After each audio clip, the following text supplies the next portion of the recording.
Hi, I'm Sarah Wilder, and this is part 7 of How I Survived the Man I Married.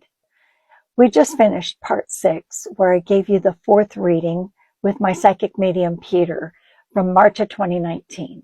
Before that, part 5 was the 2nd and 3rd readings. I got them in close succession. A lot of a great thing. Anyway, so to finish the reading, there's a tiny bit left is all. This pertains to a ghost that was haunting me.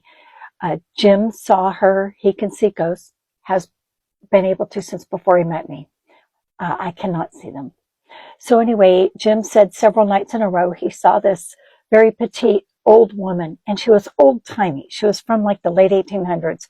She had been dressed all in black as if in mourning, the long dress, the long veil.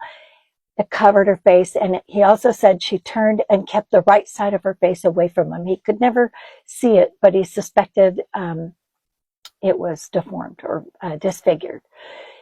So Peter said, when I asked him about this, he said, yeah, he's actually telling the truth. That's real. You're being haunted. It happens. He'd tell the truth once in a while.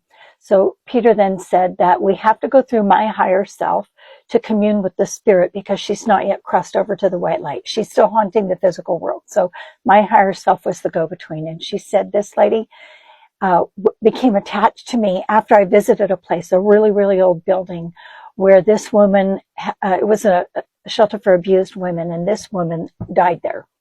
Saw Jim, saw the bull crap happening, and said, oh, I don't think so, mofo. And she attached herself to me to help me and was watched over me and literally stood right next to me all night long while I slept. P.S. I always have wondered what would she have done if he tried to do something. What would she have done? I don't know, but I thank her. I hope she's one of my guardian angels. So anyway, Peter said, you know, she's just trying to protect you. She wants to keep you safe. She sees in Jim the same as her husband. She experienced a lot of the same things. She said Jim is a hard, shallow man. She showed Peter Jim's badge and gun that he uses, his training and knowledge and expertise and tactics as a longtime policeman to have coercive control over me, to have control and to be able to abuse me and abuse others as well and to cause a lot of harm, which he has done. And she has just been draining my energy, and it's been actually harmful to me to have her there. So he advised me to sage my whole home, but also open windows while I do it, but say prayers of gratitude and invite her to be on her way that she cannot stay. And I did all those things. Rachel and I took care of it. And I'm thankful to her to this day. So Peter issued me a warning from Spirit that I need to be aware that Jim might try to manipulate this whole being validated. He actually did see what he thinks he did, and say that he'll twist it, that she is communing with him about me and that he is getting information about me, and just be aware of that, which I would never fall for that, even if no one warned me. So the end of the reading is there. My mom handed me some little strawberry candies that are exactly like the ones her auntie had in a bowl on her kitchen table. And she and Dad gave me love and strength and told me they frequently give me signs they're nearby. Okay, so that was a long reading, and thank you for sticking with me. I hope I was able to do so respectfully because it's a pretty serious topic, and many of you have been touched by these same things, living with your malignant narcissist. So my brain did a couple of things after all that, in addition to everything I'd already heard leading up to this. So in the first 3 readings, mainly my brain kicked into rear view mirror mode. I'd been in that family for 427 months, and I spent weeks, months, years scanning every memory, scouring the corners. What sign was there that these parents were monsters? What did I miss? And I couldn't think of anything. My kids couldn't think of anything.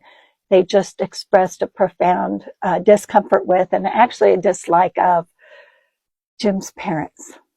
Anyway, so I don't have guilt there. I just am like, these are the most deeply covert people And not that that's a strange topic now in the Mormon church, that there are more and more stories being brought forth, more and more people, survivors coming forward about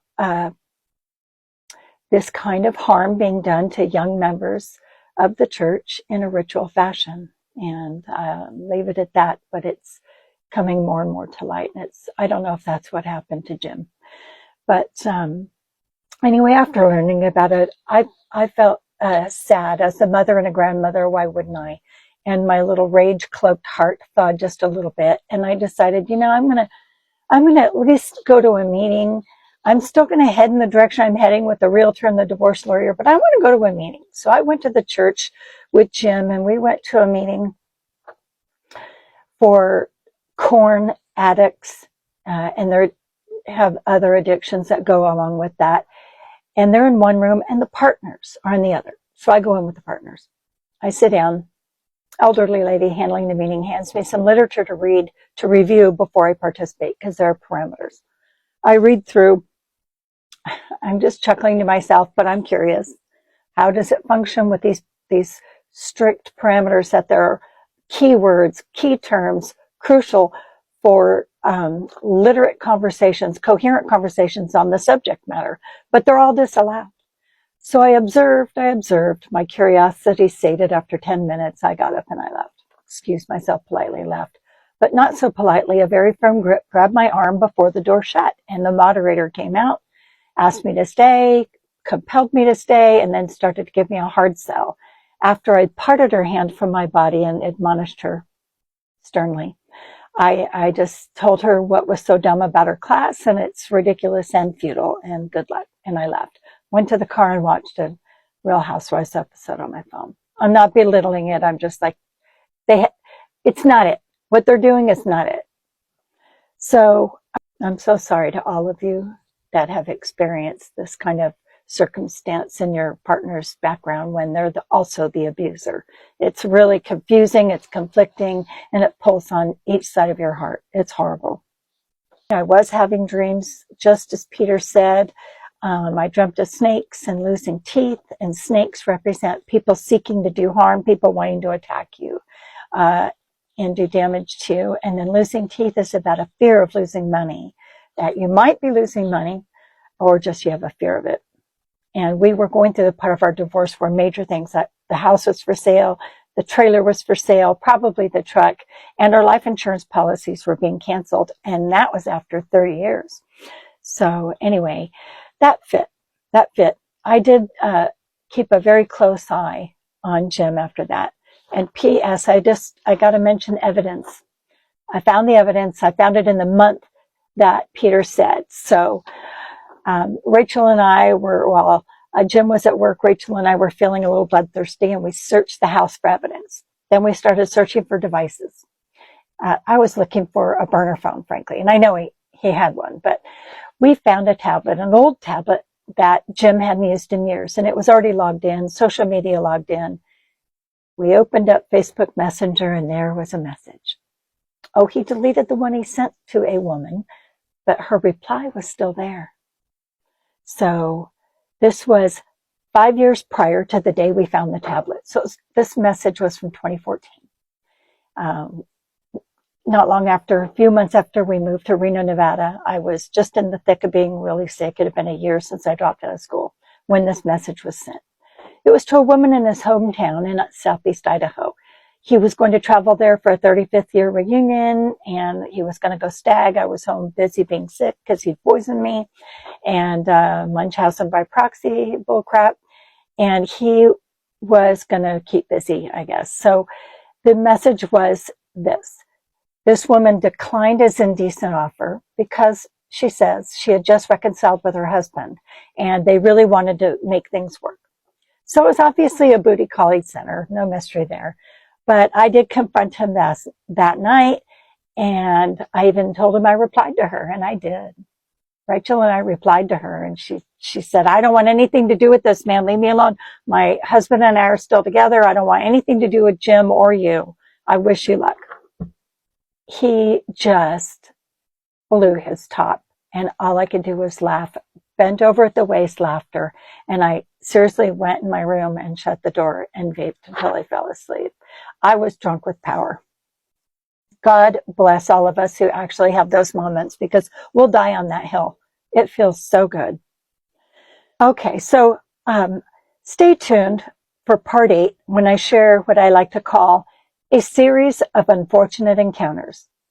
And that's with the pustules that Jim calls parents.